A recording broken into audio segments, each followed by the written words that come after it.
धर्म रक्षावया अवतार घेसी, धर्म रक्षावया अवतार घेसी, आपुल्या पाळीसी भक्तजना अंबऋषीसाठी जन्म सोसियले, दुष्ट निर्दाळीले किती एक, धन्य तुझ कृपा सिंधू म्हणतील, आपुला तो बोल साच करी,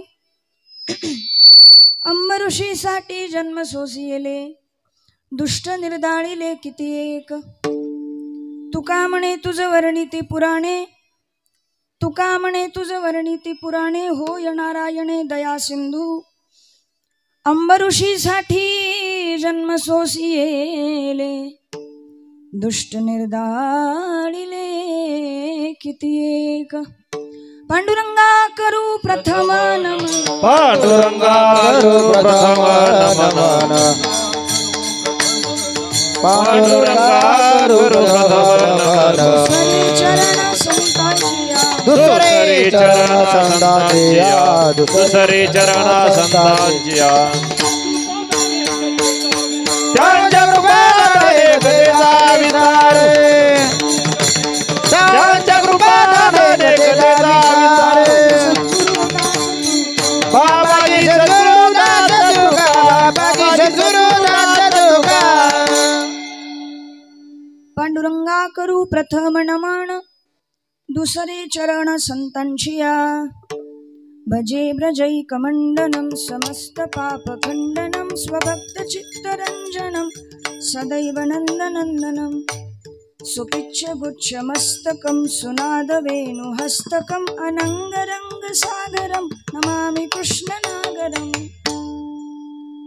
ध्येयं सदा परिभवग्नमभीष्टदोहं, तीर्थास्पदं शिवविरिञ्चिनुतं शरण्यं, भृत्यार्तिहं प्रणतपालभवाब्धिपोतं, वंदे महापुरुष ते चरणारविंदं, जयांचे केलिया स्मरण होय सकळ विद्यांचे अधिकरण, तेची वंदो श्रीचरण श्रीगुरूंचे, ते नमस्कारोनी आता मस्तक हे पायावरी, मस्तक हे पायावरी, मस्तक हे पायावरी, मस्तक हे पायावरी,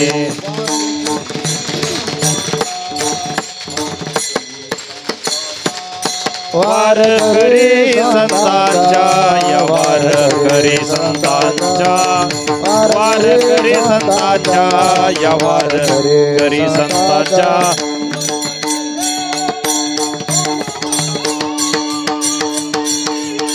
वारकरी संतांच्या, वारकरी संतांच्या, मस्तक हे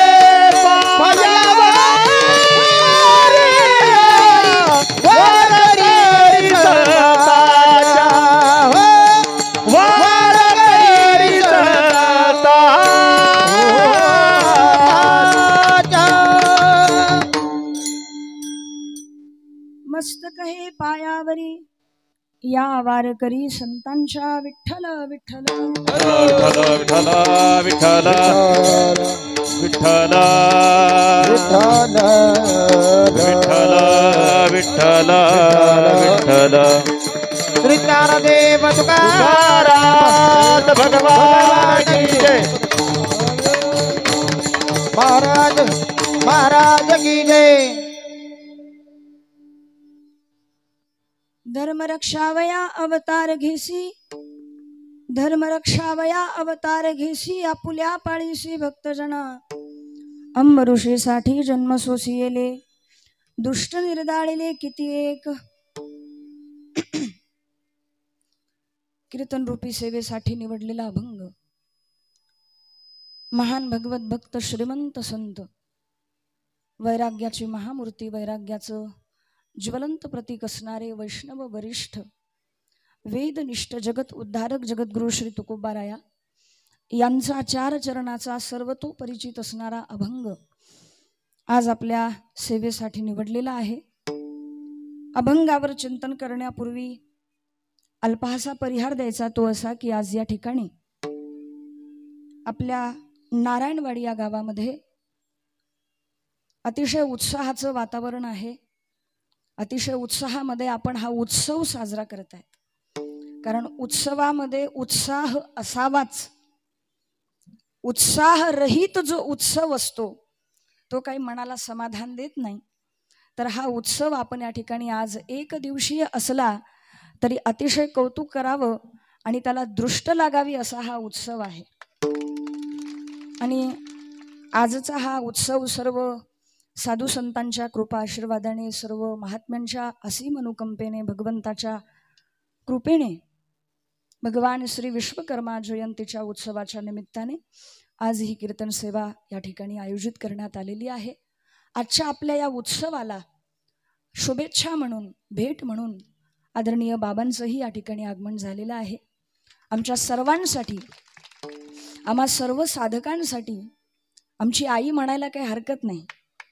आणि मी नेहमी सांगत असते की आम्हा सर्व साधकांवर आईसारखं प्रेम आईसारखी माया जर कोणी करावी तर ती बाबांनी करावी। आणि मी तर नेहमी सांगत असते, माझं दरवेळेसचं कीर्तनातलं हे बोलणं ठरलेलंच आहे। मला कुठेही बाबांनी कीर्तन सेवेची संधी दिली की तिथे मी हे स्वाभिमानाने सांगते की लाडकी लेक मी संतांची आणि मजवर कृपा बहुतांची। तर आज आपल्या सर्वांचं श्रद्धास्थान आपल्या प्रत्येकाच्या मनामध्ये ज्यांच्याविषयी नितांत प्रचंड आदर आहे आणि आम्हाला सुद्धा भीती वाटते, पण ती भीती कशी आहे? आदरयुक्त भीती, त्या भीतीमध्ये सुद्धा आदर आहे। तर असे आपले सर्वांचे श्रद्धास्थान गुरुवर्य महंत समन्वयाचार्य हरिभक्तीपरायण महंत उद्धवजी महाराज मंडलिक बाबा या ठिकाणी उपस्थित झालेत। काय बोलावं बाबांविषयी? तर बाबांची उपस्थिती म्हणजे मला असं म्हणायला हरकत नाही, परिसाचा स्पर्श झाला आणि आमच्यासारखे दगड सोनं झालेत। नाही तर आमच्यासारख्यांची काय पात्रता आहे की त्यांच्यासमोर उभं राहावं। आता एवढा मोठा उत्सव आपल्या वरद विनायक सेवाधामचा संपन्न झाला, तपोपूर्ती सोहळा, मोठ्या मोठ्या महात्म्यांच्या यादीमध्ये माझ्यासारख्या पोरीला बसवावं हे त्यांच्या अंतकरणाची उदारताच म्हणावं की नाही? नाही तर मला काय वेदांत येतो का, मला उपनिषद येतात का, मला विचारसागर येतो का, मला पंचदशी येते, काही येत नाही। पण जो बालक कहतो तरी बाता सुनही मुदित मन पितू अरु माता। तर लेकराचे बोबडे बोल जसं आई वडील प्रेमाने ऐकतात तसे नेहमी माझे हे बोबडे बोल आपण गोड करून घेतात आणि हेच बोबडे बोल आपल्या बहिणीचे आपल्या गावातील लोकांना ऐकायला मिळावेत ही तळमळ आमचे बंधू हरिभक्तीपरायण कृष्णा महाराज मोरे आणि त्यांचा हा पूर्ण मोरे परिवार नवे नवे आपल्या गावातील हा संपूर्ण विश्वकर्मा समाज जो आहे ते सर्व समाज बांधव सर्व ग्रामस्थ मंडळी, सर्वांची नावं मला माहीत नाहीत पण सर्वच मंडळी मला आदरणीय आहेत, पूजनीय आहेत। सर्वांच्या माध्यमातून अतिशय सूत्रबद्ध पद्धतीने आयोजित करण्यात आलेला हा एक दिवसीय कीर्तन महोत्सव आणि त्याचं औचित्य काय आहे तर भगवान श्री विश्वकर्मा यांची जयंती आजच्या दिवशी आहे।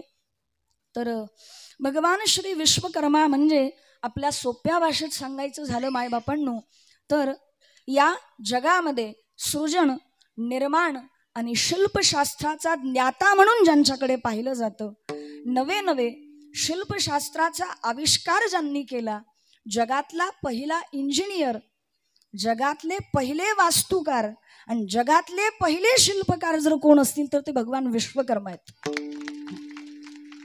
तर स्कंद पुराणामध्ये प्रभात खंडामध्ये भगवान विश्वकर्मांचा उल्लेख आलेला आहे। थोडा माझा आवाज बसलाय, मला थोडं समजून घ्या, कारण काल साताऱ्याला सकाळी कीर्तन पुन्हा संध्याकाळी कीर्तन, आज इकडे कीर्तन आणि उद्या पुन्हा मला साताऱ्याला जायचंय, त्यामुळे थोडासा माझा आवाज बसलाय, थोडं मला समजून घ्याल अशी अपेक्षा करते। विठ्ठल विठ्ठल विठ्ठल विठ्ठल विठ्ठल विठ्ठल. तर स्कंद पुराणामध्ये जो प्रभात खंड आहे त्या प्रभात खंडामध्ये असं वर्णन आहे की महर्षी अंगिरा यांची जी कन्या होती जिचं नाव होतं भुवना, ती ब्रह्मवादिनी स्त्री होती आणि अष्टवसूंपैकी विठ्ठल विठ्ठल विठ्ठल विठ्ठल विठ्ठल विठ्ठल विठ्ठल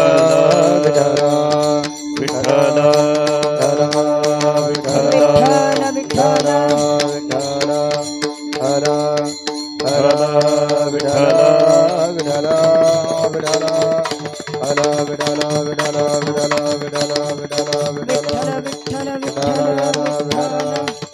टाळी वाजवा, टाळी वाजवा.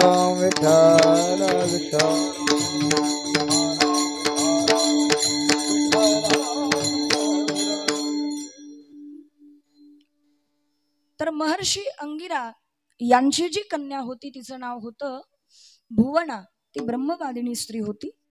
आणि अष्टवसूंमध्ये जे महात्मा प्रभास होते, जे 8 वसू शास्त्रामध्ये सांगितले जातात, त्यामध्ये प्रभास नावाचे जे महर्षी होते त्यांच्या सोबत या भुवनेचा विवाह संपन्न करण्यात आला आणि या ब्रह्मवादिनी स्त्रीने जगाला भगवान विश्वकर्मा दिले. पुढे त्यांच्या वंशाचं बरंचसं वर्णन आहे. त्यामध्ये 5 पुत्र होते भगवान विश्वकर्मांना. आता हा परिवाराचा उल्लेख जरी मी केला तरी आपल्या सर्वांना ते ज्ञात आहे, तरी सांगणं माझं आद्य कर्तव्य आहे. 5 पुत्र भगवान विश्वकर्मांचे कोणते तर मनु, मयी, त्वष्टा, शिल्पी आणि देवज्ञ, हे 5 पुत्र होते विश्वकर्मांचे. आणि तुम्हाला सांगायचं झालं तर या जगतावर, या विश्वावर भगवान विश्वकर्मांचे फार उपकार आहेत मायबापांनो. लक्षात घ्या, त्या युगामध्ये वृत्रासुराचा वध करण्यासाठी ददीची ऋषींनी जेव्हा स्वतःच्या अस्थी दिल्या देवादिकांकडे, तेव्हा त्या अस्थींपासून, अस्थी म्हणजे काय, हाडं, स्वतःच्या अस्थी दिल्या. म्हणजे थोडक्यात आपुली ममता नाही देही. देहाविषयी ममत्व महात्म्यामध्ये नसतं. देहाध्यास गेलेला असतो, देहाविषयी प्रीती आसक्ती उरत नाही आणि महात्मा स्वतःच्या अस्थी सहज देतात.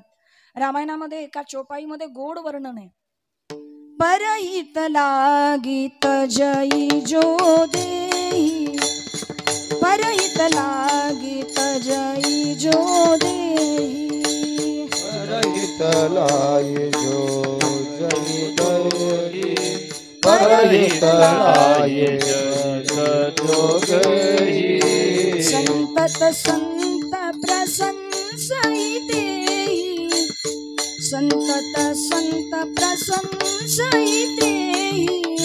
श्रीराम जय राम जय जय राम, श्रीराम जय राम जय जय राम, श्रीराम जय राम जय जय राम, श्रीराम जय राम जय जय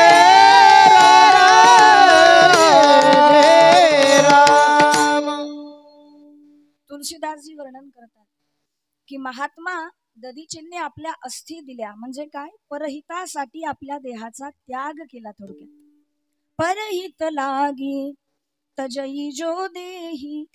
मग अशा व्यक्तीची प्रशंसा कोण करतं, संतत संत प्रशंसितेहि.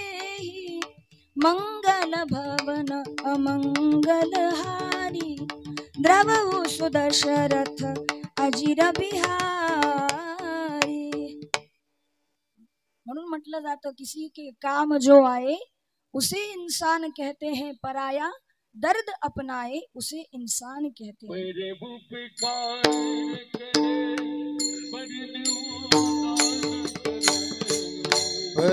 उपकार करे भजन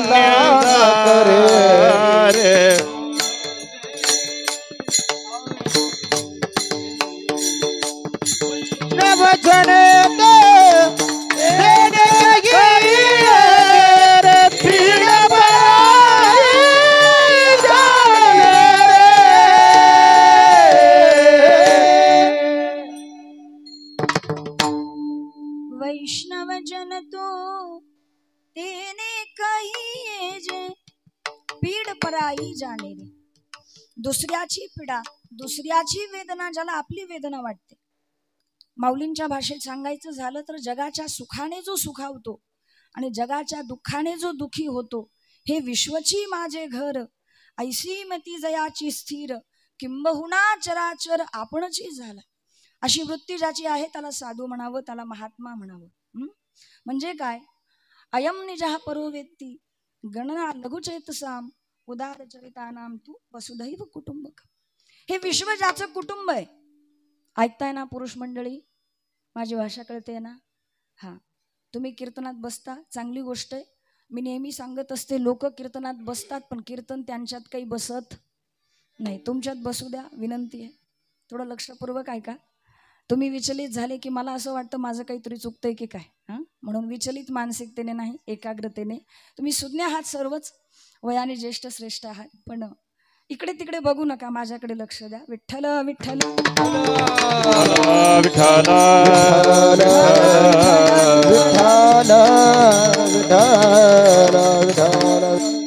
तर महात्मा दधीचींनी आपल्या अस्थी जेव्हा दिल्या देवादिकांना, तेव्हा वृत्रासुराचा वध करण्यासाठी त्यापासून वज्राची निर्मिती करण्यामध्ये ज्यांचं सर्वोच्च योगदान होतं ते भगवान विश्वकर्मा. असं म्हटलं जातं की ब्रह्मदेवाच्या मानसपुत्रांमध्ये सुद्धा भगवान विश्वकर्मांचा समावेश येतो. 7वे पुत्र ते म्हटले जातात.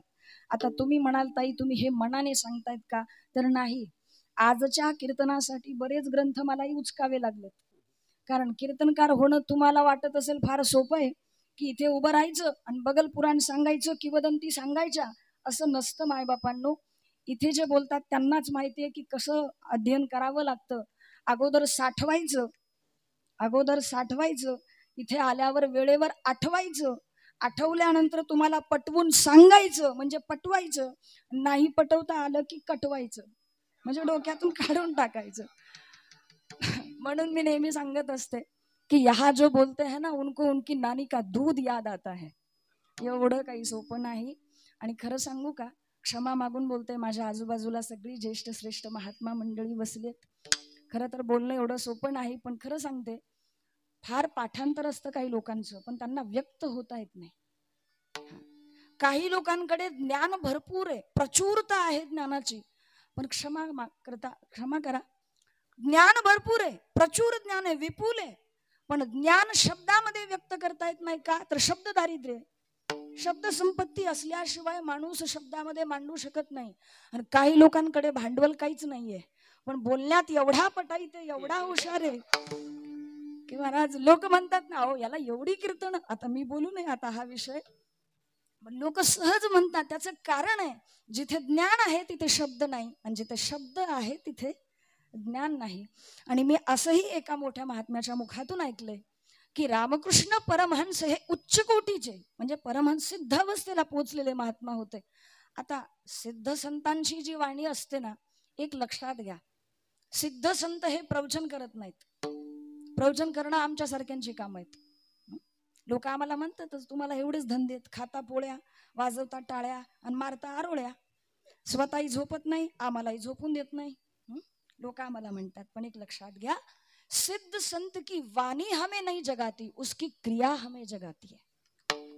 त्याचं वर्तन मनसा वाचा कर्मणा जे काही तो महात्मा करत असतो ना, तर त्या गोष्टी माणसाला जाग करत असतात. तर रामकृष्ण परमहंसांचं जे ज्ञान होतं ते जगासमोर जर कोणी आणलं असेल शब्द रूपाने, तर ते स्वामी विवेकानंदांनी आणलं. म्हणजे याचा अर्थ परमहंसांचं ज्ञान आणि विवेकानंदांची भाषा दोघांचा समन्वय साधला गेला. परिणाम फक्त क्रांती भारतात नाही, शिकागोमध्ये झाली. हो, शिकागोमध्ये झाली. म्हणून ज्ञानही असावं आणि शब्दही असावेत. असो, तर मला सांगायचं काय, ब्रह्मदेवाच्या मानसपुत्रांमध्ये सुद्धा भगवान विश्वकर्मांचा उल्लेख आहे. आता हे का सांगते, याचं बरंचसं वर्णन कालांतराने कल्पभेदनुसार अन्यान्य ग्रंथांमध्ये आहे. आणि रामायणामध्ये वर्णन आहे की कल्पाकल्पाने म्हणजे भेद ठरलेलाच आहे. हरी अनंत हरी कथा अनंता आणि कहई सुनई बहुविधी सब संता. म्हणजे काय, कल्पभेद हरिचरित सुहाये, भाषा अनेक मुनी सन गाये. फार विस्तार करायला नको. त्याही मध्ये असं वर्णन केलं जातं, फक्त ददीची ऋषींच्या अस्थींपासूनच वज्र बनवलं असं नाही, तर भगवान श्रीकृष्ण परमात्म्याची द्वारका, रावणाची लंका आणि हस्तिनापूरचं जे इंद्रप्रस्थ आहे पांडवांचं, त्याची सुद्धा निर्मिती ज्यांनी केली ते भगवान विश्वकर्मा आहेत. इतकंच नव्हे, आज जगन्नाथपुरीमध्ये आपण गेल्यानंतर ज्या जगन्नाथ भगवंताचं दर्शन घेतो, जय जगन्नाथ, जय बलदेव, जय सुभद्रा, जय नीलाचल धाम, असा मंत्र आहे तिथला. बाबा आपल्याकडे जसं आपण पुंडलिक वरदा असं म्हणतो ना, तसं तिकडे जय जगन्नाथ, जय बलदेव, जय सुभद्रा, जय नीलाचल धाम. तर मध्यभागी सुभद्रा आहे, कृष्ण बलराम आहे. त्यांच्या ज्या मूर्त्या आहेत त्या कशाच्या आहेत? होय, नारायणवाडीच्या मावश्या कशाच्या आहेत? त्या लाकडाच्या आहेत. पाषाणापासून नाही बरं, लाकडापासून, काष्ठापासून निर्मित आहेत. आणि त्याची निर्मिती, त्याची घडवणूक जर कोणी केली असेल ना, तर ती भगवान विश्वकर्मांनी केलेली आहे. म्हणजे जगन्नाथ भगवान जगाला जर कुणामुळे मिळाले असतील तर भगवान विश्वकर्मांचे हे आपल्यावर उपकार आहेत. आणि म्हणून अशा भगवान विश्वकर्मांच्या या जयंती उत्सवाने मला जेवढं प्राप्त झालं तेवढं आजच्या दिवशी तुमच्या समोर मांडावं, आणि ते प्रामाणिकपणाने मी मांडलेलं आहे. परमात्मा वेगळा नाही, तो एकच आहे, फक्त त्याची रूप वेगवेगळी आहेत. अनंत रूपे अनंत वेशे देखिले म्या त्यासी, बाप रखुमा देवी वरु खुणबाण धरियेली सोंगे, धरियेली सोंगे, धरियेली सोंगे, धरियेली सोंगे, गेले पांडुरंग, गेले पांडुरंग, गेले पांडुरंग, गेले पांडुरंग, धरियेले सोंगे, अवगे येणे पांडुरंगे, अवगे ये पांडुरंग, अवगे येणे पांडुरंगे.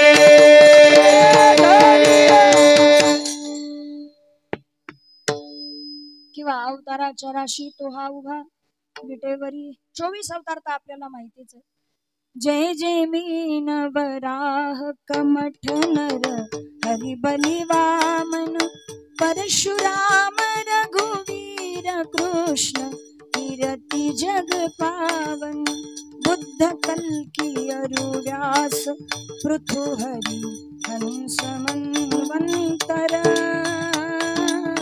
यज्ञ ऋषभ हयग्रीव ध्रुवधर देन धन्वंतर, बद्रीपति दत्त कपिल देव सनकादिक करुणा करो, 24 रूप लीला रुचिर श्री अग्रदास उर पद धरो, अग्रदास उर पद धरो. जय जय मीन वराह कमठ नर, हरि बलि वामन परशुराम, रघुवीर कृष्ण कीर्ति जग पावन. यामध्ये सूत्रबद्ध पद्धतीने 24 अवतार आहेत. जय जय मीन वराह कमठ नर, हरि बलि वामन परशुराम, रघुवीर कृष्ण कीर्ति जग पावन, बुद्ध कल्की अरु व्यास पृथु हरि हंस मन्वंतर, यज्ञ ऋषभ हयग्रीव ध्रुव बरदैन म्हणजे हरि अवतार, धन्वंतरी धन्वंतर, बद्रीपती दत्त कपिल देव सनकादिक करुणा करो, 24 रूप लीला रुचिर श्री अग्रदास उरपद धरो. किती झाले ओ नारायणवाडी? किती झाले? मोजायची कामं तरी करा. हे 24 अवतार भगवंताचे आहेत. पण परमात्मा कशासाठी येतो, भगवंताच्या अवताराचं नेमकं प्रयोजन काय आहे, तर त्याचाच उल्लेख जगद्गुरु श्री तुकोबाराया या अभंगामध्ये करतात. लक्षात घ्या, आपणही या मृत्यूलोकामध्ये येतो, देवही येतो आणि संत सुद्धा येतात. पण प्रत्येकाच्या अवताराचा हेतू, प्रत्येकाच्या जन्माचा हेतू हा ठरलेला आहे. संत महात्मे येतात स्वइच्छेने. आम्ही वैकुंठवासी आलो याचे कारण, आम्ही वैकुंठवासी आलो याचे कारण,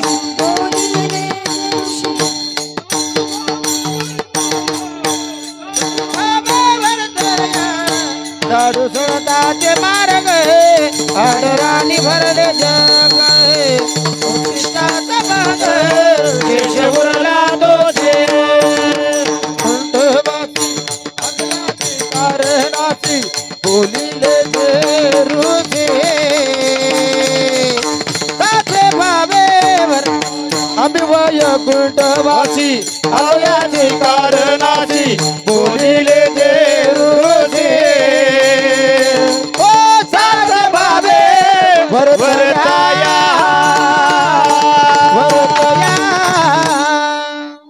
आम्ही वैकुंठवासी आलो याची कारणासी. आम्ही वैकुंठवासी कोणी म्हणावं? तुकोबारायांनी म्हणावं, मौलींनी म्हणावं, नामदेव महाराजांनी म्हणावं. आपण म्हणू शकतो का आम्ही वैकुंठवासी? नाही म्हणू शकत. का नाही म्हणू शकत? त्याचं कारण आहे आपण आपल्या इच्छेने आलो नाही.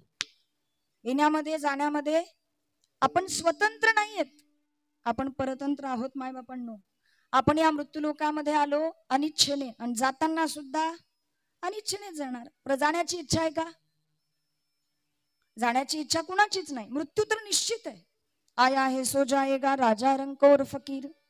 कोई सिंहासन चढी चले तो कोई बंधे जंजीर. जाण्याची पद्धत फक्त वेगळी आहे. जाण्यासाठी सगळे आलेत, राहण्यासाठी काही कुणी आलेलं नाही.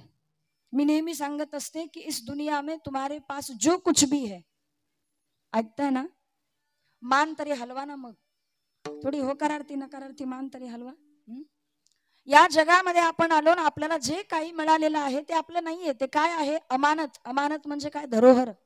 पूर्वीची माणसं तीर्थयात्रा करण्यासाठी जायची तर काय करायची? आपली धरोहर कुणाजवळ तरी ठेवून जायची. त्यावेळेस काय बँकेची सुविधा नव्हती, म्हणून सुभाषितकारांना लिहावं लागलं धनानी भूमौ पशवश्च गोष्टे भार्या गृहद्वारी जनस्मशाने. कारण बँक असती तर ते म्हटले असते धना आणि बँके, पण नाही. ती माणसं फार हुशार होती. चारबाकांची सुद्धा श्लोक बघा ना तुम्ही. यावत जीवेत सुखम जीवेत ऋणम कृत्वा घृतम पिबेत.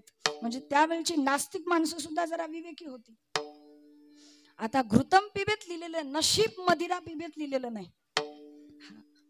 म्हणजे सांगायचं मला काय तुम्हाला की त्यावेळची नास्तिक माणसं सुद्धा, क्षमा मागून बोलते, आपल्या आजूबाजूला सुशिक्षित माणसं आहेत पण विवेकी माणसं खूप कमी आहेत. हो. आणि त्याही पुढे जाऊन सांगायचं झालं तर सुशिक्षित लोक आहेत पण सुसंस्कृत कमी आहेत. आणि लक्षात घ्या, ज्याच्यामध्ये सुशिक्षितपणा सोबत सुसंस्कृतपणा पण आहे असाच माणूस वारकऱ्याच्या पायावर डोकं टेकवतो.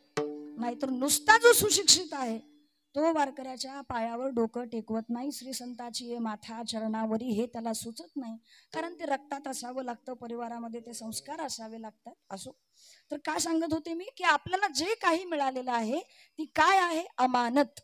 जो कुछ भी है तुम्हारे पास बेटा है तुम्हारा नहीं, वो अमानत है. किसकी अमानत? बहू की अमानत. तरी सुद्धा माझा मुलगा आमच्या या माता भगिनी मुलाचं लग्न झालं की फार दुःखी होतात. एवढ्या कष्टाने माझ्या लेकराला मी वाढवलं, ती 6वी आली आणि तिने माझ्या मुलाला माझ्यापासून हिसकावून घेतलं.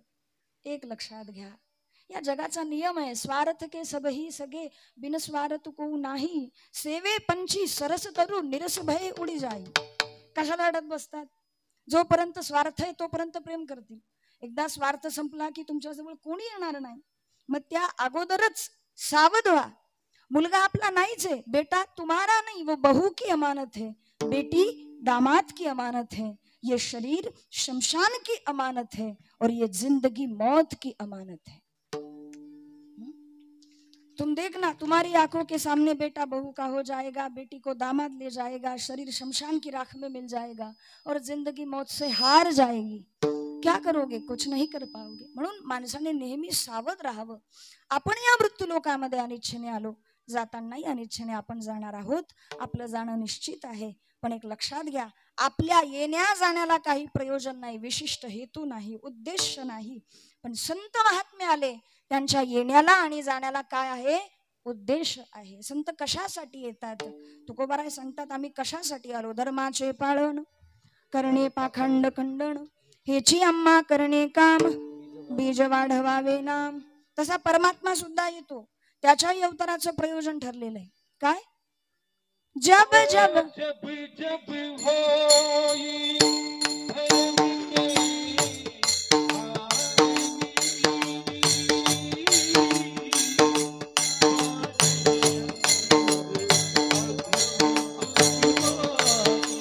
राम सिया राम सिया राम जय जय राम राम सिया राम जय जय राम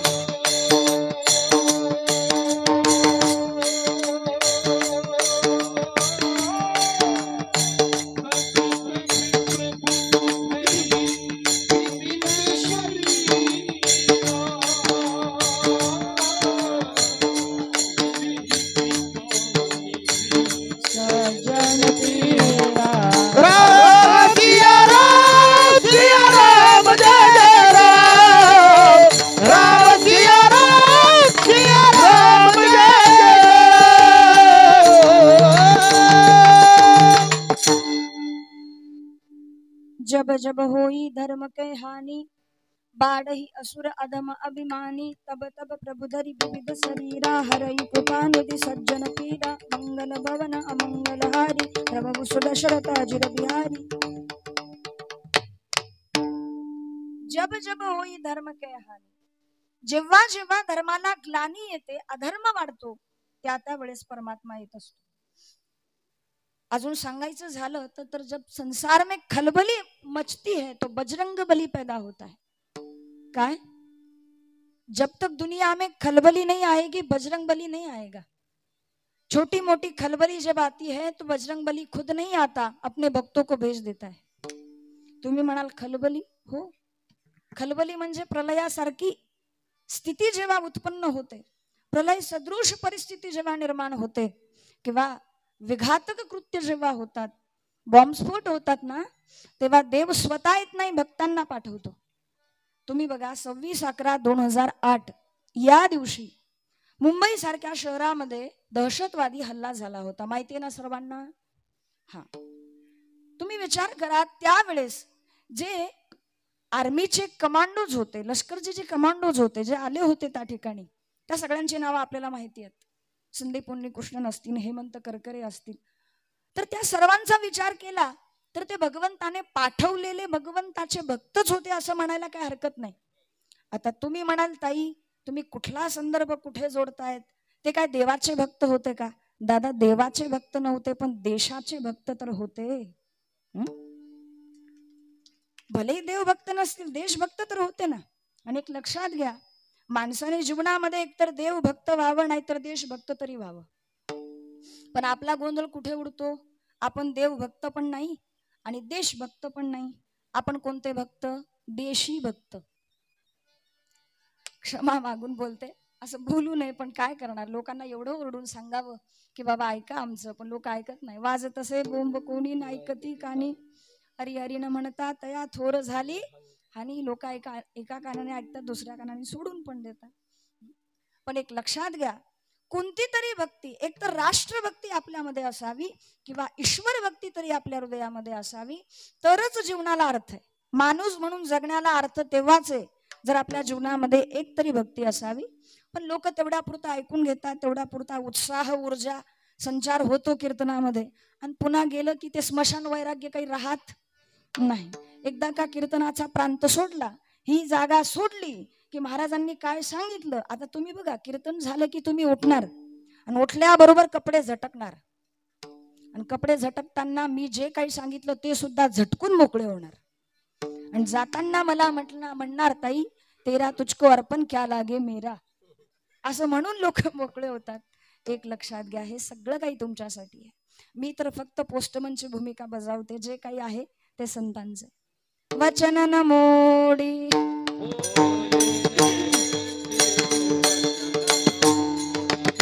बोलिले ते वचन न मोडी, बोलिले ते वचन न मोड।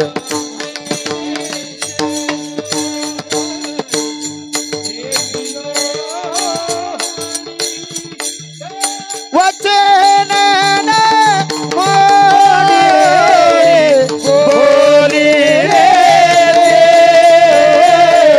वचन न मोडी, बोलिले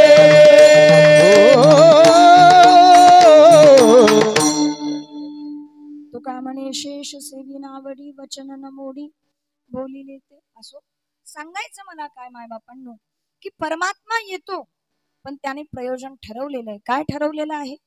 यदा यदा हि धर्मस्य ग्लानिर्भवति भारत अभ्युत्थानमधर्मस्य तदात्मानं सृजाम्यहम. आणि हेच प्रयोजन पूर्ण करण्यासाठी, आपल्या भक्तांचं रक्षण करण्यासाठी, त्यांना अभय प्रदान करण्यासाठी, दैत्याचे कुळे नासी साधूचा मान गिवसी धर्मासी नीतीसी सेज भरी, हेच वर्णन अभंगाच्या पहिल्या धर्मरक्षा वया अवतार घेती, धर्मरक्षा वया अवतार घेती, धर्मरक्षा वया अवतार घेसी, धर्मरक्षा वया अवतार घेसी, धर्मरक्षा वया अवतार घेती, घेती, धर्मरक्षा वया अवतार घेती, धर्मरक्षा वया अवतार घेसी, धर्मरक्षा वया धर्मरक्षा वया अवतार घेसी, भक्तजन आपुल्या पालिती, भक्तजन आपुल्या पालिती, भक्तजन आपुल्या पालिती, भक्तजन अंबरुतीसाठी अंबरुतीसाठी जन्मदोषी येले, अंबरुतीसाठी आपुल्या पाळीसी भक्तजन, आपुल्या पाळीसी भक्तजन, आपुल्या पाळीसी भक्तजन, आपुल्या पाळीसी भक्तजन, अंबरुचीसाठी जन्मदोषी रे, अंबरुचीसाठी जन्मदोषी रे, अंबरुचीसाठी जन्मदोषी रे, धर्मरक्षा वया अवतार घेसी, धर्मरक्षा वया अवतार घेसी, आपुल्या पाळीसी भक्त जना, आपुल्या पाळीसी भक्त जना साठी अवतार अवतार आपुल्या पाळीसी भक्तजन, आपुल्या पाळीसी भक्तजन,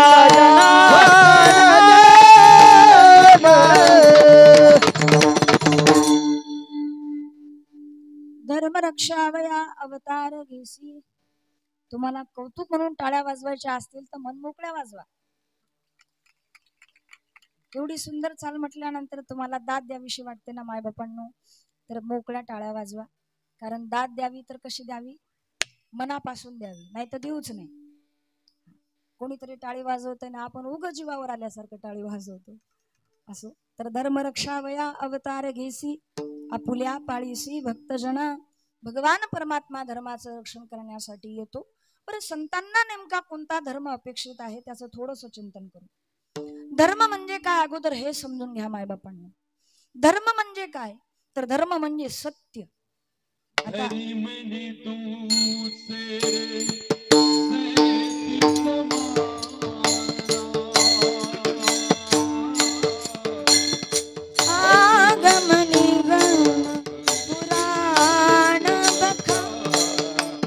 राम सिया राम, सिया राम जय जय राम, राम सिया राम, सिया राम जय जय राम, जय जय राम. रामायणामध्ये तुलसीदासजी धर्माची व्याख्या सांगतात. धर्म दूसर सत्य समान, आगम निगम पुराण बखान, सीबी दधीची हरिचंदन रेसा, सहे धर्म हित कोटी कलेसा, मंगल भवन अमंगल हारी, उमा सहित जेहि जपत पुरारी. ऐका, रामायणामध्ये वर्णन आहे धर्म म्हणजे सत्य आणि सत्य म्हणजेच धर्म. तर या धर्माचं पालन करताना राजा शिबीला, राजा दधीचीला आणि हरिश्चंद्राला कोटी क्लेश सहन करावे लागले. चोपाईमध्ये वर्णन आहे. सिबी दधीची हरिचंद नरेसा. नरेसा म्हणजे नरेश राजा, ज्याला राजेंद्र म्हटलं जातं. नरांचा इंद्र म्हणून नरेंद्र म्हटलं जातं. देवांचा इंद्र म्हणून त्याला देवेंद्र म्हटलं जातं. फक्त माझ्या बोलण्याचा वेगळा अर्थ लावू नका म्हणजे झालं. हा म्हणजे अर्थाचा अनर्थ होता कामा नाही. एका कीर्तनात मी असं सांगत होते की मनापेक्षा या जगामध्ये कोणी मोठं नाही. आणि ते कबीर महाराजांचं भजन पण आहे. तुरा मन दर्पण कहलाए, मन ही देवता मन ही ईश्वर, मन से बड़ा न कोई, मन उजियारा जब जब फैले, मन उजियारा जब जब फैले, जग उजियारा होय. इस उजले दर्पण पर प्राणी धूल न जमने पाए, तोरा मन दर्पण कहलाए, भले बुरे सारे कर्मों को देखे और दिखाए. तर त्याच्यामध्ये उल्लेख आहे मन ही देवता मन ही ईश्वर. आणि पुढचं वाक्य आहे मन से बडा न कोय. आता मन से बडा न कोय म्हटल्यानंतर एका माणसाने अर्थ लावला मन से. आलं का लक्षात? खाली बसलेली मंडळी आलं ना लक्षात? हा काही गोष्टी अशाच असतात. आता एका कीर्तनात मी सहज बोलून गेले की नारद महर्षी स्वर्गात गेले. काय म्हटले मी? नारद महर्षी स्वर्गात गेले. कळालं का? इथल्या मंडळीला कळालं, तुम्हाला कळालं का? हा मराठी भाषा आहे, जशी वळवली तशी ती वळते. तर काय करणार? आता बरीच लोक आम्हाला म्हणतात का हो ताई तुम्ही दिसायला एवढ्या बारीक, एवढ्या आत्तापासून तुम्ही देवदेव सुरू केलं, हे म्हातारपणाची कामं आत्ताच का सुरू केली तुम्ही? म्हातारपणात परमार्थ करायचा असतो या वयात.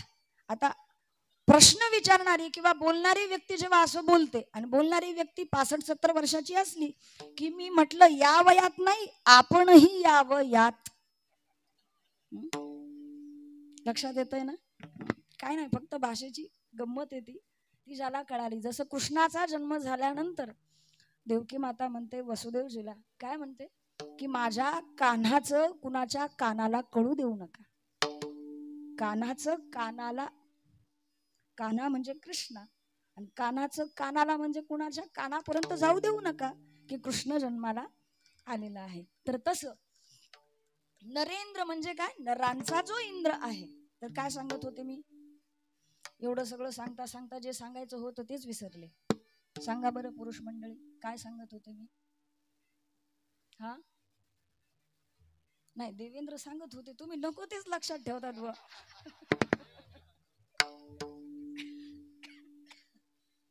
विठ्ठल विठ्ठल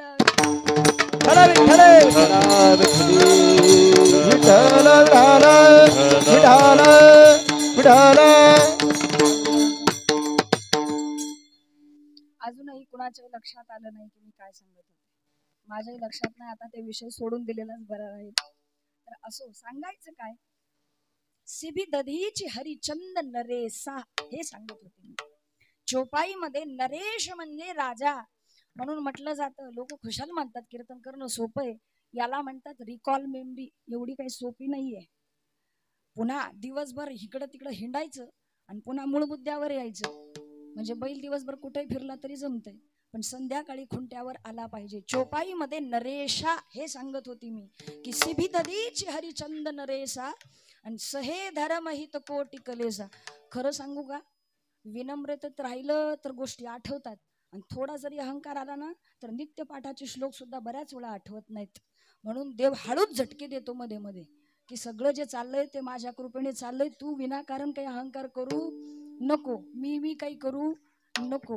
म्हणून देवालाच विनंती करावी, बाबा तूच बोलवून घे, कारण मध्ये तत फप केव्हा होईल काही सांगता येत नाही, ही त्याची कृपा आहे. असो, तर धर्मासाठी सिभी दधीची हरिश्चंद्र राजांनी काय केलं? सहे धर्महित कोटी कलेसा. कोणता धर्म तुकोबारांना अपेक्षित आहे? धर्म म्हणजे नेमकं काय? तर निज धर्म हा चोखडा, निज धर्म हा चोखडा, निज धर्म हा चोखडा, निज धर्म हा चोखडा, नाम उच्चारी धडधडा, नाम उच्चारो गडगडा, नाम उच्चारो गडगडा,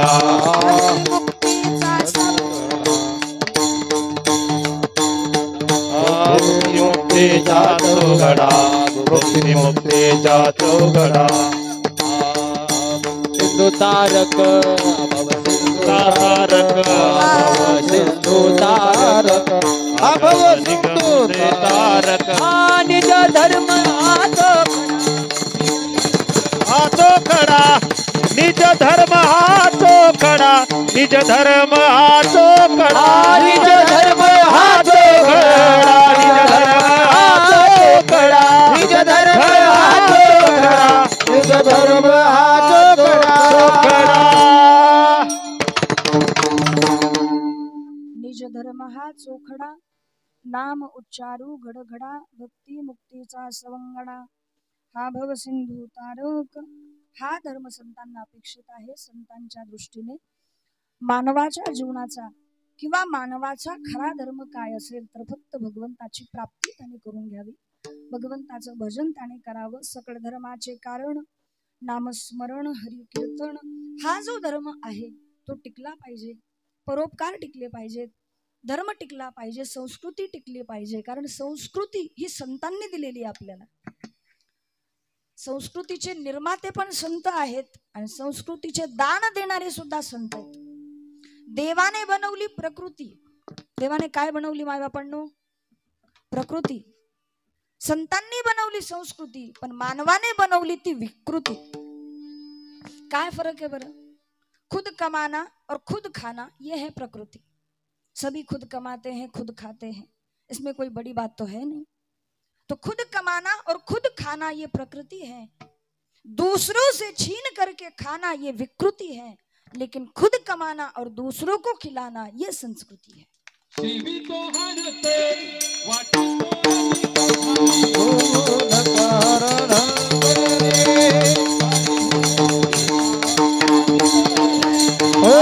जीवी तो हारच वाटी तो आने का घरे हो नकारान घरे हो नकारान.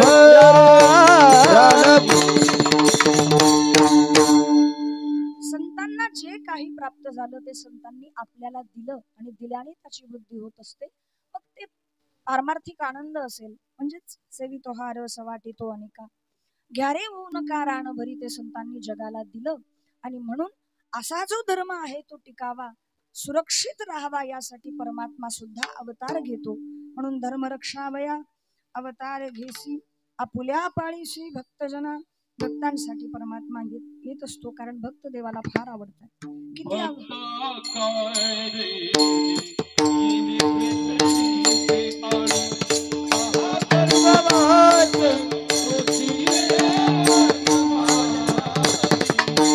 हृदयी धरुणी तुम्ही आसी लवया हो कानाचे नाव भरी घ्या हो, माझ्या कानाचे नाव भरी घ्या.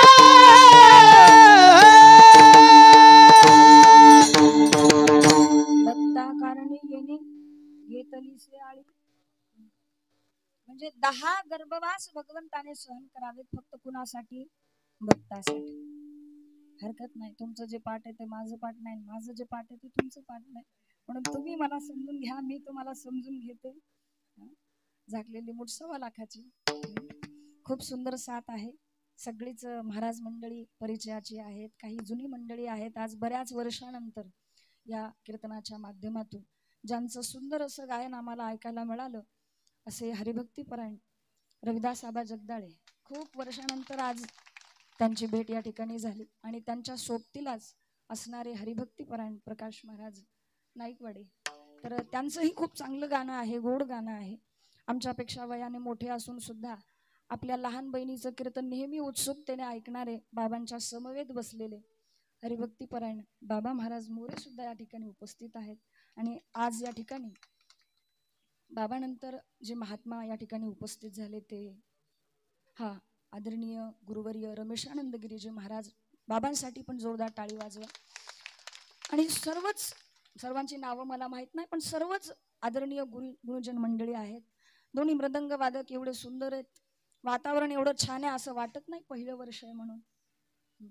म्हणजे मला जेव्हा सांगू लागले की ताई पहिलाच वर्षाचा हा कार्यक्रम आहे, म्हणजे यापूर्वी कधीही जयंती उत्सव छोट्या प्रमाणात झाला असेल, पण एवढं मोठं स्वरूप पहिल्याच वर्षी. आणि बिलकुल असं वाटत नाही तुम्ही नवखे आहात म्हणून. आणि खरं सांगू तर तुमच्यावर जी नियोजनाची सगळ्याच बाबतीत जी छाप पडलेली आहे ती बाबांची आहे. आणि आईला शिस्त असली की लेकरू पण शिस्तीतच राहतं.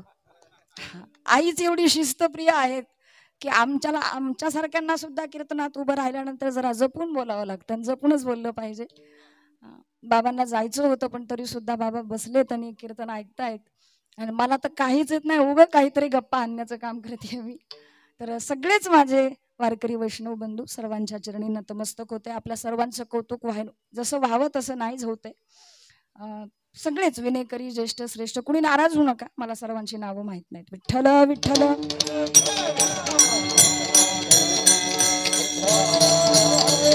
विठ्ठल विठ्ठल.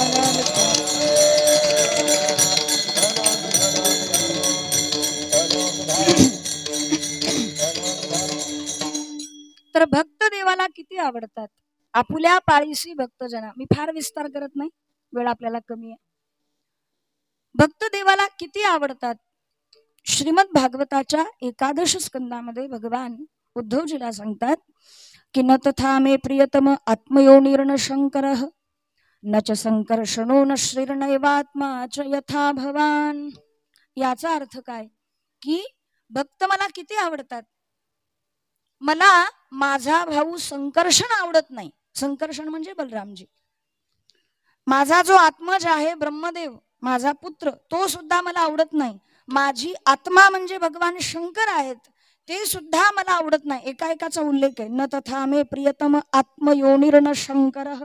पुढे वर्णने न च संकर्षणो न श्रीर. श्री म्हणजे लक्ष्मी. मग याच्यावर नाथांनी एकनाथी भागवतामध्ये फार सुंदर ओव्या लिहिलेल्या आहेत. त्या जरा लक्षपूर्वक ऐका म्हणजे तुम्हाला कळेल. ब्रह्मा माझे पोटीचे बाळ, त्याचे लळे मी पूर्वी सकळ, परिभक्तांच्या ऐशी प्रबळ, नव्हे प्रीती कल्लोळ तयासी. झालं ब्रह्मदेवाचं. बरं, संकर्षण ज्येष्ठ भ्राता आहे देवा तुमचे, ते तरी तुम्हाला प्रिय असावेत की नाही, भक्तापेक्षा जास्त, काकणभर तरी जास्त. म्हटले नाही. असो ब्रह्म याची ऐसी कथा, संकर्षण माझा ज्येष्ठ भ्राता, परिभक्तांच्या ऐशी सर्वथा नवे प्रीती तत्वता तयासी. बरं, सगळ्यांचं सोडा ठेवा बाजूला. सगळ्यात जास्त माणसाला आई वडिलांनंतर चतुर्भुज झाल्यावर, 2चे 4 हात झाल्यावर कोण आवडतं? ओ नारायणवाडी, झोपले की काय तुम्ही? विवाह झाल्यानंतर पत्नी फार प्रिय असते की नाही? आणि असलीच पाहिजे, वाईट काय? ती बिचारी स्वतःचं सर्व सोडून तुमच्या घराला स्वतःचं घर समजते, आई वडिलांचा त्याग करते. खरं सोपं आहे का हो? हे वाटतं तेवढं सोपं नाही. पण त्या पत्नीविषयी किती प्रेम असायला पाहिजे. पण देव म्हणतात की मला ती लक्ष्मी सुद्धा एवढी प्रिय नाही, जी सदैव माझी चरण सेवा करत असते. पाय धुवावयाच्या दैवा पात्र झाली असं जिचं वर्णन माऊली करतात. ती देवी लक्ष्मी सदैव भगवंताच्या चरणाची सेवा करते. पण तिच्याविषयी सुद्धा भगवंताचं काय मत आहे? रमा माझी पट्टराणी, ते म्या सेविसी लाविली किरचरणी, पण खांदी वाहिल्या गवळणी, भक्त शिरोमणी गोपिका. एवढे भक्त देवाला आवडतात. मग आता विचार करा. पण पुन्हा प्रश्न, भक्त म्हणावं तरी कुणाला?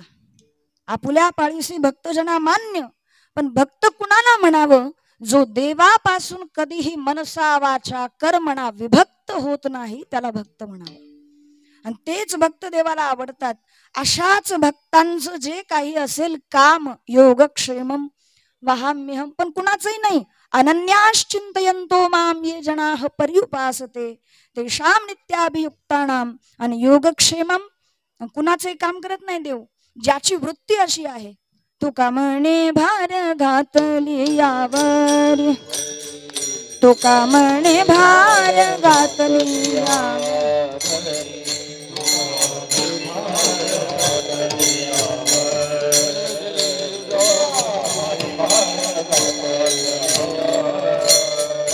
होईल कैवारी नारायण, होईल कैवारी नारायण, मनवून माने मानून येथे, मनवून माने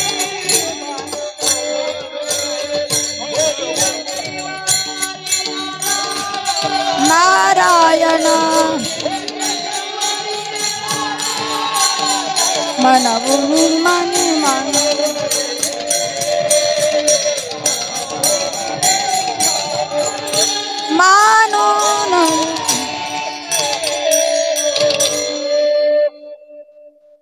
तुका म्हणे भार घातली यावरी, ज्याने देवावर भार घातला आणि जो निश्चिंत झाला, घालून या भार राहिलो निश्चिंती.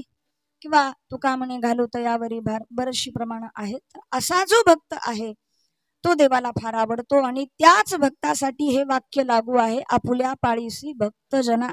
त्याच भक्तांचं रक्षण आणि त्यांचं पालन पोषण परमात्मा करतो. मग त्याचं उदाहरण पुढे दुसऱ्या चरणामध्ये तुकोबाराय देतात. कोणत्या भक्तासी पाळी जना, तर मग अंब ऋषींचं वर्णन दुसऱ्या चरणात.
अंबऋषीसाठी जन्म सोसियेले, दुष्ट निर्दाळीले कीर्ती एक.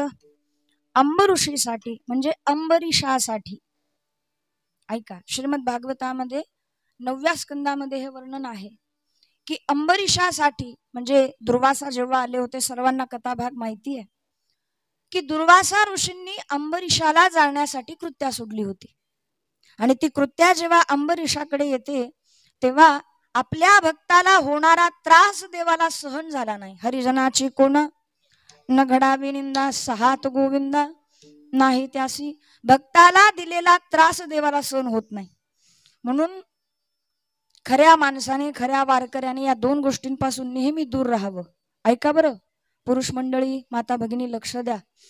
ज्याला आपला परमार्थ निष्कलंकित राहावा असं वाटतो, माझा परमार्थ हा डाग रहित असावा मरेपर्यंत असं ज्याला वाटतं, त्याने दोन गोष्टींपासून लांब राहावं.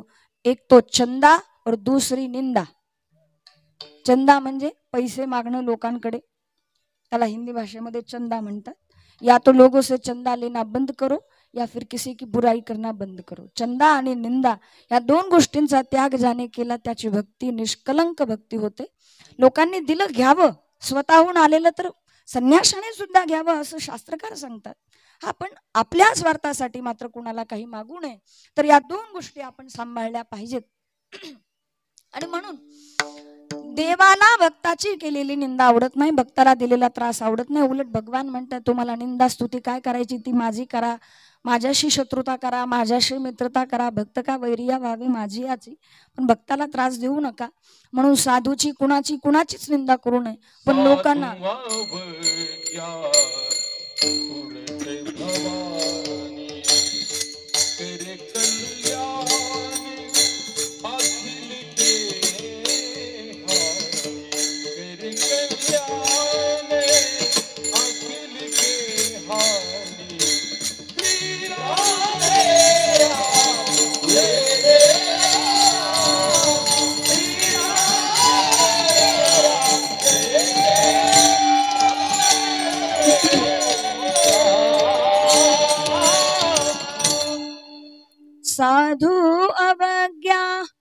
तुरत भवानी कर कल्याण अखिल के हानि साधु अवज्ञा कर फलु ऐसा जरई नगर अनाथ कर जैसा मंगल भवन अमंगल हारी द्रवहु सुदशरथ अजिर विहारी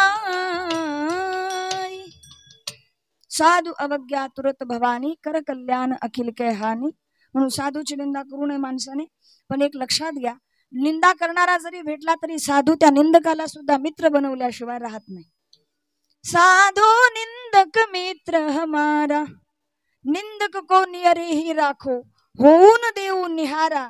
एवढं म्हणतात साधू निंदकाला, सुखी रहो निंदक जग माही रोग न हो तन सारा और हमरी निंदा करने वाला उतरे भवन दिपारा. साधो निंदक मित्र हमारा, सुखी रहो निंदक जग माही. एवढं वर्णन आहे निंदकाचं. आणि काय, तू भवनदी पार व्हावी बाबा तुझी, म्हणजे जन्म मरणाचा भवसागर तू पार करून भगवंताची प्राप्ती तुला व्हावी, एवढा आशीर्वाद साधू त्या निंदकाला देतात. पण आता दोष घडला होता दुर्वासांकडून आणि शेवटी त्या ठिकाणी भगवंताने सुदर्शन चक्र सोडलं. ते सुदर्शन चक्र त्या कृत्येला जाळून जेव्हा दुर्वासांच्या पाठीमागे लागतं तेव्हा दुर्वासा सगळीकडे जातात. वर्णन आहे, ब्रह्मलोकामध्ये जातात, स्वर्गात जातात, भगवान शंकराकडे जातात. आणि कुठे जेव्हा त्यांना अभय मिळत नाही तेव्हा मात्र दुर्वासा नारदांना भेटतात. नारद महर्षी म्हणतात की तुम्ही आता इकडे तिकडे न जाता ज्याचा अपराध तुमच्याकडून घडलाय त्या अंबरीषाकडे जा.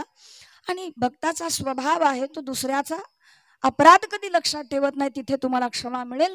आणि जसं भागवतात वर्णन आहे, काहून बैठन कहान ओई राखी को सकई राम कर द्रोही, तसं भक्तद्रोही जो आहे त्याला कोणी थांबवू शकत नाही.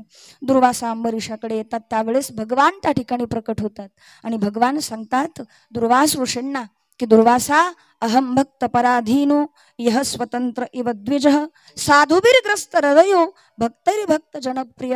हे वर्णन भागवतामध्ये आहे की मी सदैव भक्ताच्या अधीन राहतो. मी भक्ताच्या अधीन आहे, भक्त माझ्या अधीन नाही. ऐका, जीव मायेच्या अधीन आहे, माया भगवंताच्या अधीन आहे, पण भगवंत हा भक्ताच्या अधीन आहे, संतांच्या अधीन आहे. म्हणून अंब ऋषीसाठी जन्म सोसियेले दुष्ट निर्दाळीले. किती एक तिथे त्यांनी शाप दिला होती की माझा जो अपराध तुझ्याकडून घडलेला आहे की अतिथीच्या अगोदर तू पारणं सोडलं, तुला 10 वेळा जन्माला यावं लागेल, तर ते 10 गर्भवास भगवंताने स्वतः स्वीकारले. म्हणून अंब ऋषीसाठी जन्म सोसियेले. आणि अनेक दुष्टांचा वध भगवंताने केला. किती दुष्ट मारले एवढा सांगायला वेळ नाही. माऊलींच्या ओळीमध्ये वर्णन आहे, नुगडता बाळपणाची फुली जेने मिया अदानवी सृष्टी केली करी गिरिधरुणी उमाणिली महेंद्र महिमा का ग बखरिठा मारिला बाळपणी अवगी दैत्य खाणी बुडविली. एक सर्व दैत्य एका श्लोकात सांगते म्हणजे कळेल. प्रलंब बकचानुर तृणावर्त महाशनई मुष्टिका रिष्ट विविध पूतना केशी धेनुकै अन्यश्चासुर भूपालैर बाण भौमा दिभिर्युतः यदुनाम कदनश्चक्रे बली मागध संश्रयः. एवढे दैत्य मारले. आता हे भागवतातलं वर्णन आहे. जरा माझी बुलेट ट्रेन निघाली आहे कारण वेळ खूप झालेला आहे, 10च मिनिटं बाकी आहेत. प्रलंब बक चानुर तृणावर्त मुष्टिका रिष्ट विविध पूतना केशी धेनुकै. एवढे दैत्य भगवंताने मारले की महाराज त्यांचा काही अंत नाही. आणि म्हणून दुष्ट निर्दाळीले किती एक. विठोबा रखुमाई जय जय विठोबा.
बाळकुमार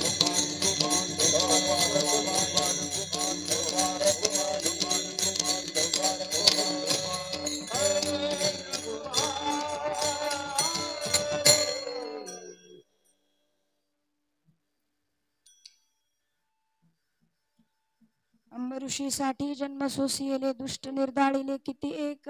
आणि असा जो परमात्मा आहे तो कसा आहे?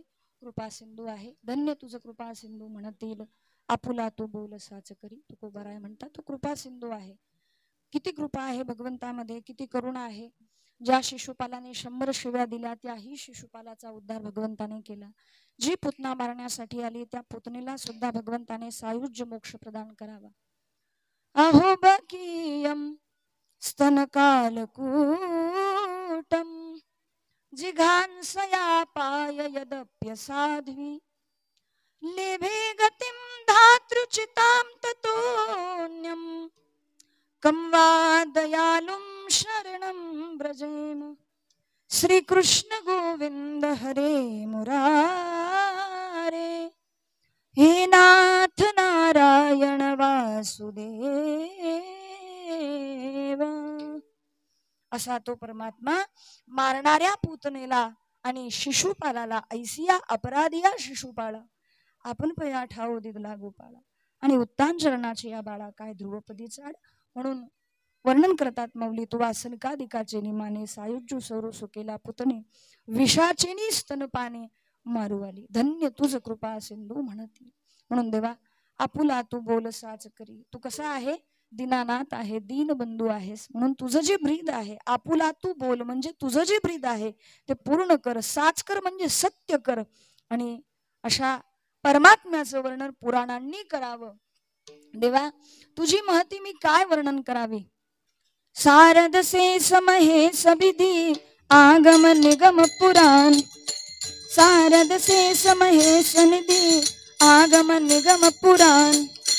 नेति नेति कह जासु गुण करई निरंतर गान. सियावर रामचंद्र की पवन सुत उमापति.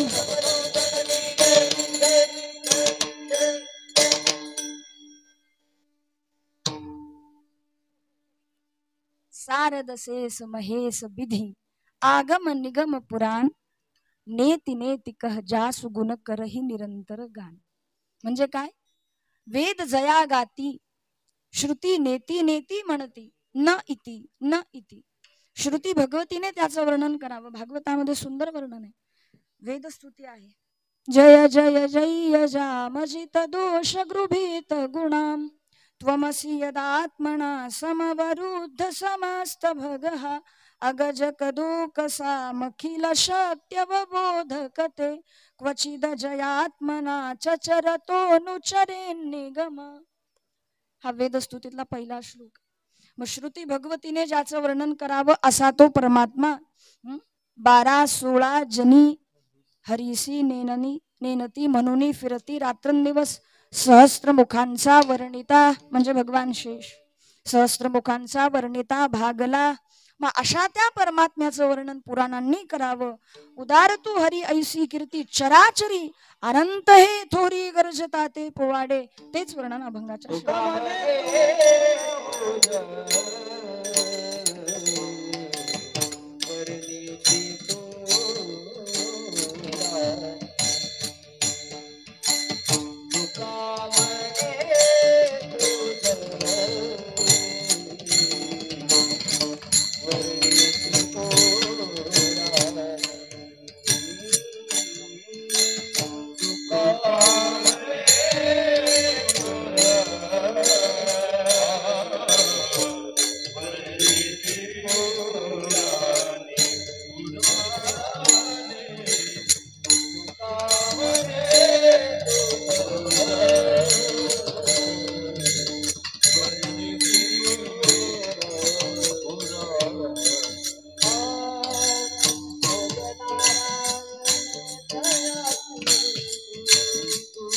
जय.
जय हो जय हो.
जोरदार टाळी वाजवा.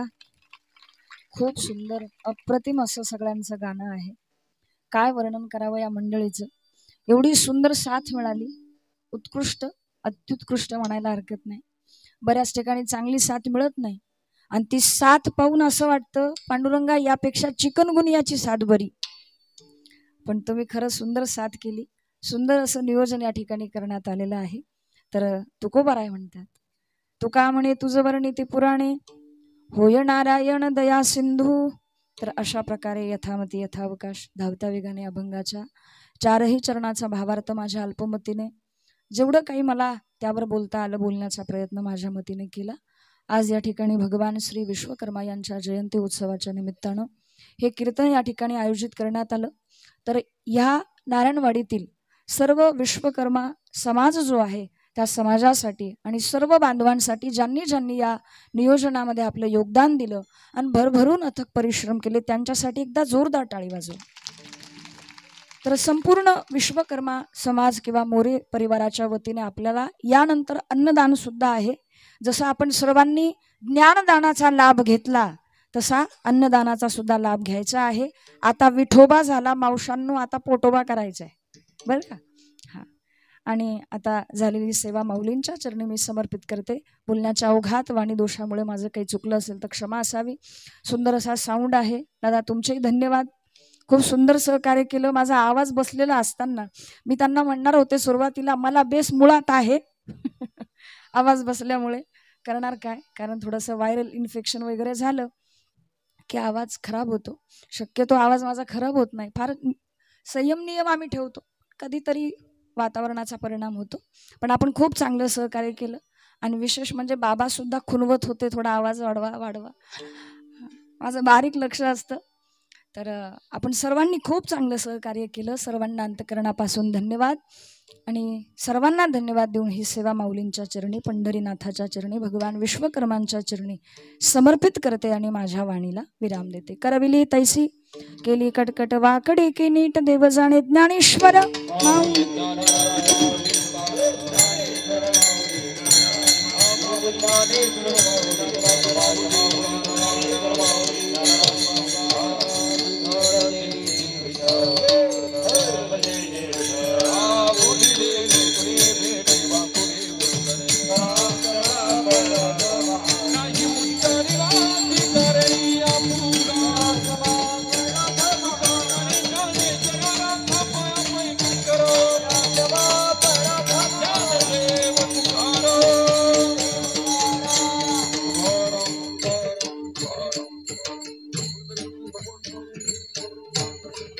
Thank you.